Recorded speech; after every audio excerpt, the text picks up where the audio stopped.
Leader Eat Less Chapter 2. Intinya bukan cuma soal kerjaan, tapi soal gimana manusia diperlakukan di tempat kerja. Jadi gini, awalnya suasana kerja di pabrik itu kaku banget. Semua diatur kayak robot. Mulai kerja nunggu bel, istirahat nunggu bel, bahkan buat hal kecil pun harus izin. Intinya, karyawan, terutama yang di pabrik, gak dipercaya. Mereka ngerasa dibedain sama orang kantor. Kayak ada dua dunia dalam satu perusahaan. Terus datanglah Bob Chapman. Bedanya sama CEO lain, dia nggak langsung bawa strategi ribet. Dia dengerin orang-orangnya dulu. Dan dari situ dia sadar satu hal penting. Karyawan itu manusia, bukan mesin.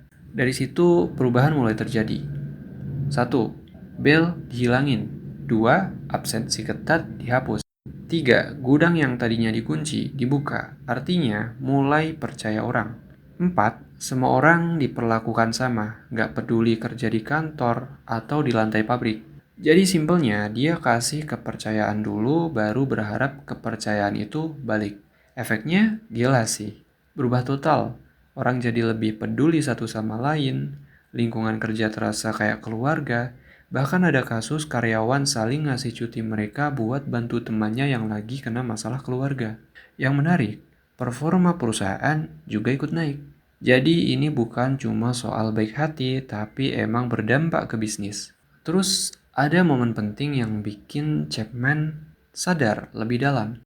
Dia lihat karyawan lagi santai sebelum kerja, ketawa, akrab, gitu. Tapi begitu mulai kerja, langsung berubah jadi kaku dan murung.